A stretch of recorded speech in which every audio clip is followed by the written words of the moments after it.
Olá, pessoal. Então a gente vai continuar, né, a nossa aula aí, a nossa conversa sobre soja. Então a gente vai para a segunda parte da nossa aula sobre essa cultura que está chegando aí em várias regiões como uma cultura relativamente nova, né?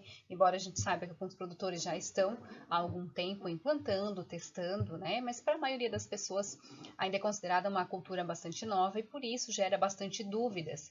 E a gente tem bastante técnico aí, bastante estudante de agronomia que está louco para chegar no campo e ter informações concisas para poder passar para o seu produtor rural uma informação definitiva para garantir que essa cultura seja lucrativa para ele, para garantir que essa cultura seja uma cultura que também traga renda para o produtor rural, né? E além disso, isso vai fazer também com que esse técnico, com que esse engenheiro agrônomo, futuro engenheiro agrônomo, comece a se destacar no mercado de trabalho, né? Saia à frente aí no mercado de trabalho. Então, só repassando, na aula passada a gente conversou sobre o potencial da soja, se é possível ou não produzir, a gente viu que sim, né? Desde que haja um bom planejamento, desde que haja um bom estudo da área, né? Enfim, desde que haja a escolha correta da cultivar, bem como a indicação correta do plantio, né?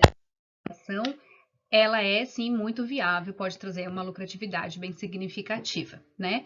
Então vá para um lugar tranquilo, pegue um papel, uma caneta, anote que a gente vai colocar aqui hoje, né? Preste bem atenção, porque a gente sabe o quanto que os adubos estão custando. Então, hoje a gente vai focar um pouquinho mais na adubação. Então, não dá para a gente estar bobeando aí, colocando adubo sem necessidade, né, de forma incorreta, sem falar nos excessos para o meio ambiente também, que acarretam inúmeros prejuízos, que de alguma forma acaba voltando para o produtor rural, acarretando prejuízos também. Certo? Então, meu nome é Janaína Veronese Berton, eu sou engenheira agrônoma, eu faço parte da Demeter. A Demeter ela é formada por profissionais da área de agronomia, então eu não estou sozinha aqui, nós temos vários profissionais que nos auxiliam, né? E a gente presta consultoria e está aqui para ensinar um pouquinho para vocês sobre essa cultura aí, a soja, tá? Bom, eu vou continuar insistindo sobre a necessidade de fazer análise de solo. Sem uma boa análise de solo, não é possível fazer uma boa correção do solo. Nós não temos mais espaço para interpretações por intuição. A gente quer resultado. Então não dá para ter intuição, né? Eu acho que precisa disso, eu acredito que precisa daquilo. Não. A análise de solo que vai dizer o que é necessário ou não para aquele solo, para aquela cultura, para aquela região. O produtor, ele também quer resultado, né? E é somente tendo uma indicação correta que eu vou atingir esse resultado.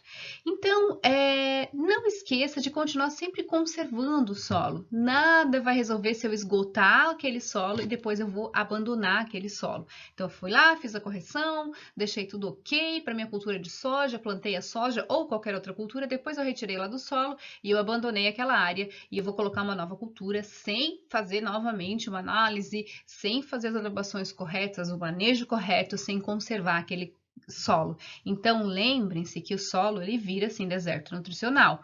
Eu posso ter o solo extremamente produtivo hoje, que amanhã vai me trazer prejuízos, porque ele não é mais um solo produtivo, porque eu não fiz a correção correta, eu não fiz a conservação correta, eu perdi inclusive física daquele solo, estrutura daquele solo, dificultando muito aí o manejo e a produtividade naquele local. Ok? Então lembram desse gráfico aqui? A gente já mostrou em outras aulas esse gráfico. Esse gráfico ele mostra o rendimento das culturas, rendimento relativo das culturas, né? Conforme a gente pode ver aqui nesse lado, aqui temos o rendimento relativo da cultura e embaixo, conforme a faixa adequada, a faixa de adubação para a planta, né? Então, observem o rendimento relativo e o teor de nutriente no solo. Comparem ali o rendimento relativo com o teor de rendimento no solo. Quando ele está muito baixo, baixo ou médio, os teores de nutrientes no solo, eu não vou atingir a minha máxima capacidade de produção, que é 100%. Né? É o que acontece quando eu uso formulados com concentrações inadequadas para o meu solo. Eu nunca vou chegar nessa capacidade aqui de 100%, porque eu não coloquei uma quantidade correta de algum nutriente. Ah, mas eu corrigi 100% o nitrogênio e o fósforo, só faltou o potássio. Vai ter prejuízo na produção e não vai chegar nesse 100%. Todos os nutrientes, eles devem ter a sua colocação no solo, a sua reposição no solo de forma adequada. Qualquer nutriente que falta não vai permitir que a planta chegue lá no seu máximo de produção, que é o 100%. Certo? Então não esqueçam disso. Usem sempre o adubo de forma correta, o formulado de forma correta. É por isso que eu sempre falo aqui que não dá pra gente ficar pensando: ah, mas os vizinhos estão usando o formulado tal, a região toda como um todo está usando o formulado tal, os vendedores estão vendendo determinado formulado. É adequado esse formulado para o meu solo? Sem uma análise eu não tenho como saber. Ah, mas o vizinho teve lucro, ele não teve prejuízo. Será que ele teve o máximo de lucro que ele poderia ter tido? Né? Será que ele não poderia ter triplicado, dobrado aquele lucro? Então, gente, não sigam receita de bolo, porque não é receita de bolo. A importância de um técnico bem qualificado é fundamental, certo? Então, eu coloquei esse gráfico aqui somente para a gente estar relembrando disso, né? Que para a gente ter aí o máximo de 100%, né? A gente precisa estar com os nutrientes em níveis adequados, tá? Na faixa adequada para que eu atinja essa minha produção, ok? Então, aqui eu trouxe a produtividade que foi alcançada pelo Desafio Nacional de Máxima Produtividade de Soja, que é realizado pelo SESB, que é o Comitê Estratégico de Soja no Brasil, né? O SESB colocou aqui, nós tivemos um produtor no Paraná que atingiu 129,16 sacas por hectare na última safra, em 2020 e 2021. Certo? E a produtividade esperada, né, é de 118 sacas, em torno de 119 sacas por hectare, né, conforme o SESB, aqui a gente pode estar observando, né, que eles colocam esses valores. Então, esse desafio, ele é real, tá? Ele mede essa produtividade e isso realmente pode ser alcançado. No entanto, vocês acham que essa produtividade, ela poderia ser atingida se não houvesse estratégia? Se a semente de alta tecnologia genética chegaria no seu máximo de produtividade se ela simplesmente fosse colocada em qualquer solo ou de qualquer forma, né? Por isso que a gente cisma tanto, fala tanto, insiste tanto na análise de solo e na correta indicação de adubação. Eu posso utilizar a melhor semente que eu tenho no mercado, a mais cara, inclusive. Se meu solo não estiver preparado e adequado para ela, ela não vai chegar no seu máximo de produtividade. O seu potencial não vai atingir 100%. E aí eu posso ter lucro, mas o meu lucro pode ser muito abaixo do esperado. E também posso ter prejuízo, né, gente? Posso pagar os custos ou nem isso. Então, eu tenho que tomar muito cuidado.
Como é que eu faço, então, a recomendação de adubação? Eu tenho análise de solo, já tenho meus resultados, usando, gente, o manual de adubação e calagem. E a gente tem no Brasil todo vários manuais que são específicos para cada região. A gente tem aqui para o Rio Grande do Sul e Santa Catarina, né? Temos, aqui eu coloquei alguns exemplos, do Paraná, aqui Rio Grande do Sul e Santa Catarina, né? Que é o antigo, aqui é o novo, né? Nós temos Espírito Santo, enfim, para cada região do Brasil nós temos um manual de adubação e calagem. Então a gente vai se basear nele? Não somente nele, ele vai me dar uma base muito boa, é a partir dele que eu vou tirar minha maior parte das informações, mas também vai ter que entrar aí a jogada e o jogo de cintura do técnico que vai estar analisando, tá, gente? Eu vou usar ele como base, mas não somente ele, eu vou estar analisando cada situação vai ser diferente, cada solo é específico, tá? Então eu uso ele como base, mas eu não fico somente nisso, ok? E lembrando, gente, que eu sempre posso estar incluindo a adubação orgânica para estar diminuindo a necessidade de adubação mineral. Isso vai diminuir meu custo, desde que eu saiba aí quanto que eu tenho uma análise correta daquela minha adubação orgânica para saber quanto de cada nutriente que eu tenho, e eu complemento aquilo, então, com adubação mineral. Isso pode ser uma estratégia para estar diminuindo os custos de adubação, tá? Tenho a minha análise de solo, eu começo então com a minha interpretação. Né? O potássio ele é classificado segundo o CTC APH7, né? Então, olhando lá na minha análise de solo, o meu potássio está em 7,8, então ele fica aqui no alto, tá? Conforme aqui eu marquei para vocês, ele fica no nível alto, certo? O fósforo, eu vou observar a quantidade de argila que eu tenho lá no meu solo. Então, meu solo tem 23% de argila, esse da análise que eu mostrei ali do cliente, né? E ele fica aí na classe 3, então, né? Aí eu olho pela classe do teor de argila, ele fica na classe 3, que fica entre 21% e 40% de argila, então ele entra na classe 3. E aqui pela minha tabela, ele tá alto, certo? Ele tá alto. Só que, gente, na análise de solo que eu fiz, o método utilizado para determinação desse fósforo foi o Melish. E esse método, ele tende a aumentar um pouco as quantidades que tem disponíveis para a planta. Então, eu sempre pulo um pouquinho para baixo. Tá? Então, ele está sendo considerado alto, para minha interpretação e para minha recomendação, eu vou jogar ele lá no médio. Tá? Porque eu sei que o método de Melish é um método que aumenta um pouco, então eu vou jogar lá no médio para garantir a disponibilidade desse nutriente na quantidade correta para minha cultura, ok? Bom, então com base na cultura, olhei lá com base na cultura, olhei o manual. Nesse caso aqui, eu peguei essa tabelinha do manual do Rio Grande do Sul e Santa Catarina.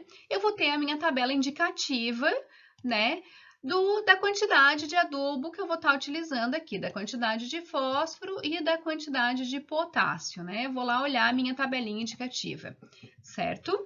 Então, a tabela é para lembrem-se disso também, gente, aqui é bem importante, tá? 2 toneladas por hectare.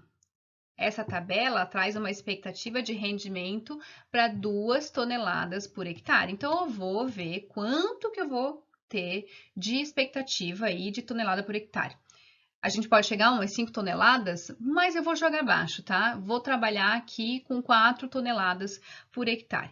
Então, como o meu potássio, ele está considerado médio, ali pela minha interpretação, para 2 toneladas eu colocaria, então, 60 quilos, né, aqui, de fósforo por hectare lá no meu primeiro cultivo, para 2 toneladas. Só que como eu quero 4, então observem aqui embaixo, né? Eu vou adicionar 15 quilos para cada tonelada a mais. Então, como eu quero 4, eu vou estar aplicando 90 toneladas de fósforo por hectare, tá? O potássio, ele é alto, né? Ele tá alto, então eu vou colocar 45 quilos de potássio para 2 hectares, né? Por exemplo. Aí, só que acontece que tô calculando para 4 toneladas, então eu vou estar aumentando 25 quilos por tonelada, certo? Chegando num cálculo final, então, de 95 quilos por hectare, certo? De potássio. Então, importante lembrar que depende muito da cultivar e do solo, como está a fertilidade e a física do solo também. Isso vai definir a minha produtividade. Eu também vou observar a produtividade média da região. Eu sei que eu não vou conseguir fazer nada muito acima e nem muito abaixo, então eu tenho que estar na média, tá? Para determinar quanto que eu vou colocar aqui, tá? Mas, Janaína, como é que eu vou saber se é 3, 4, 5 toneladas? Observo o que está acontecendo na minha região como um todo, conforme as cultivares e também o potencial de produção para cada cultivar, tá, gente? Então, isso eu tenho que estar atento, olhando e estudando sempre, ok? Feito isso, então, qual adubo que eu vou estar observando? Utilizando, certo? Que adubo que eu vou utilizar? Primeiro eu vou olhar o que eu tenho no mercado, o que eu tenho disponível para o meu produtor, certo? Eu tenho lá uma necessidade de 90 kg de fósforo e 95 de potássio por hectare. Então, vou ver o que eu tenho disponível na minha região. Os mais comuns que a gente vê aí são 4,30,10 dos formulados, né? 2,23,23, 4,18,8, 0,20,18, enfim, esses são alguns formulados mais comuns que eu tenho geralmente disponível, né? Então, como que eu vou escolher qual formulado?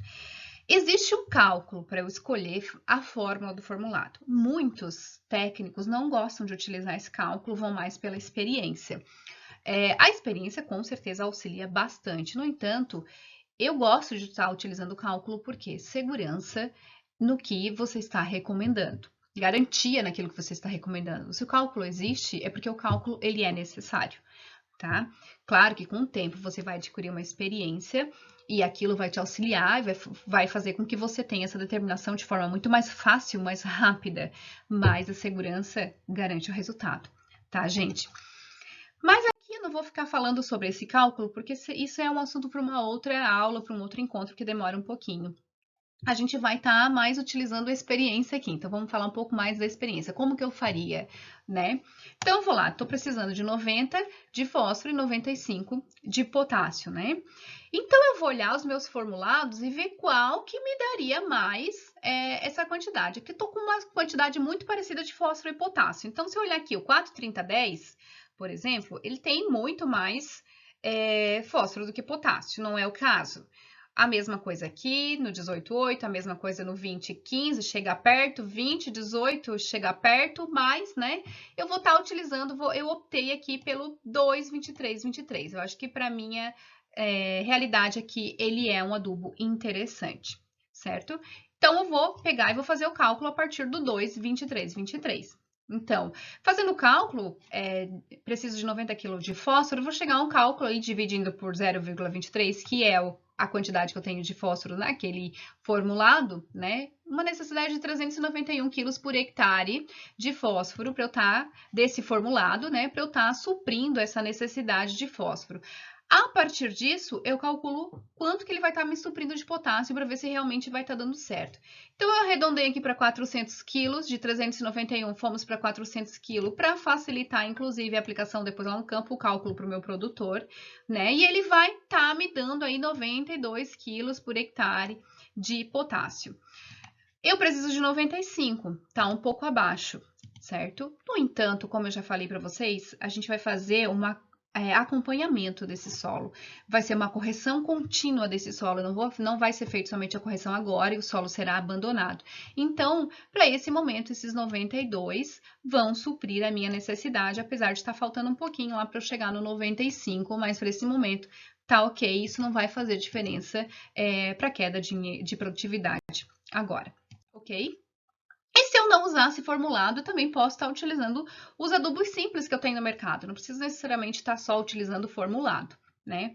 Por exemplo, eu posso usar o superfosfato triplo mais o KCl, que vão estar me dando aí o superfosfato 40% de fósforo e o KCl 60% de potássio. Então, vou fazer os cálculos, né? Conforme o exemplo anterior, faço os cálculos aí. Então, vou estar precisando de 225 quilos por hectare de superfosfato triplo, para estar suprindo a minha necessidade de fósforo, e vou estar precisando de 158 quilos por hectare de KCl para estar suprindo aí a minha necessidade de potássio, certo? Então, eu chego nessas quantidades. Então, lembrando que se eu for aplicar os simples, eu acabo aplicando um pouco menos do total do que o formulado. No formulado, eu vou precisar de 400 quilos. Mas isso vai depender da disponibilidade, dos valores, da necessidade, da sua conversa com o técnico, né? Do técnico saber indicar o que vai ser melhor para aquele momento, certo? E aqui, gente, lembrando que como eu preciso de mais de 100 quilos de potássio, por hectare, quando eu passo de 100, não é indicado aplicar ele todo na linha ali de semeadura. Então, eu tenho que estar parcelando isso. Eu vou fazer o parcelamento desse potássio. Então, eu posso estar utilizando metade antes do plantio ali e o restante durante a semeadura, ou a metade durante a semeadura e a outra metade na cobertura, quando a planta já está emergida ali. O mais comum é eu estar utilizando antes e durante a semeadura, tá? Então, eu faço a divisão. Quando passa de 100 quilos, gente, eu tenho que fazer essa divisão. Então, fiquem atentos a isso. Eu não coloco tudo de uma vez só, certo? Lá no meu solo, porque eu posso estar ocasionando alguns problemas. Bom, então, analisando as opções que nós temos, certo? Eu tenho a opção 1, vou precisar de 400 quilos do formulado 2,23,23, ou a opção 2, né, que é 225 quilos de superfosfato triplo e 158 quilos de KCl parcelado, certo? Então, se eu usar o simples, eu vou colocar na linha de semeadura o fósforo, né? Para soja, eu tenho que colocar o fósforo. Se eu usar o superfosfato triplo, gente, eu tenho que colocar o fósforo todo na linha, tá? Para soja é importante eu estar fazendo isso. Então, eu vou estar colocando ali toda a quantidade que eu preciso. E o KCl eu vou estar dividindo, como a gente já viu, vou estar parcelando metade no plantio e metade na semeadura, ok? Metade antes do plantio e metade ali na semeadura. E, além disso, a gente não pode esquecer das nossas bactérias de inoculação, né? A maioria que a gente está utilizando, a gente usa as do Bradyrhizobium, que são as que apresentam maior eficiência de inoculação, de geração de nódulos lá na minha raiz, fazendo a fixação biológica do nitrogênio. Elas complexam o nitrogênio que tem no ar atmosférico do solo e conseguem jogar esse nitrogênio em forma assimilável para a planta. É uma troca simbiótica. Em troca, a planta libera aí exudados para a sobrevivência dessa bactéria. Então, aqui eu coloquei uma foto, né, para quem ainda não viu, né? Esses são os nódulos que eu obtenho lá na raiz da minha soja. É diferente de nematóide, porque primeiro os nódulos de bactéria, eles são destacáveis de forma muito fácil, eles são maiores, e se eu abro eles, eles são avermelhados. Se eles não estiverem avermelhados, isso significa que a bactéria já não está mais ativa, ele precisa estar avermelhado. De nematóide é menor, mais consistente, mais duro, tá bem? Então essa é a diferença. E se eu não fizer inoculação, né? O que pode estar ocasionando? Bom, gente, isso vai depender muito da área. Todo solo tem bactéria natural naquele solo. A diferença é que as bactérias podem ou não ser eficientes para a fixação biológica. Umas fixam mais, outras menos, umas são mais rápidas, outras menos. Quando eu faço a inoculação, eu estou colocando somente bactéria eficiente com alto potencial de fixação, estou garantindo isso. Mas existem solos que são mais ricos nessas bactérias naturalmente. Então, eu posso estar contando somente com essas bactérias, posso estar suprindo a necessidade de nitrogênio com adubo que vai encarecer, mas isso vai depender muito da minha análise, da minha decisão junto com o técnico, tá? Por isso que é importante o técnico estar bem ciente e bem informado de tudo. Hoje existem muitos equipamentos que permitem fazer já a inoculação dessas bactérias na linha de plantio. Vou fazer tudo junto, que facilita bastante a minha vida, né? Observe bem, então, se vai ser necessário ou se não vai ser necessário. Eu sempre gosto de indicar, por mais que já estou usando aquela área de soja por vários anos e estou sempre fazendo inoculação, então, naturalmente, tem aquela bactéria com maior eficiência lá naquele meu solo, mas é uma garantia, gente, é uma garantia de produtividade e uma economia aí de adubação mineral, ok? Então, se gostaram da aula, continue acompanhando a gente. Vai ter bastante informação aqui, uma forma de você estar sempre atento. E mande as suas dúvidas para nós, nos questionem também. A gente vai correr atrás, a gente tem toda uma equipe para estar auxiliando aí, dando essas informações para vocês e colocando os assuntos que vocês têm interesse, tá bom? Então, acompanhe a gente também nas nossas redes sociais e no nosso canal. Certo, gente? Era isso por hoje, então. Um grande abraço.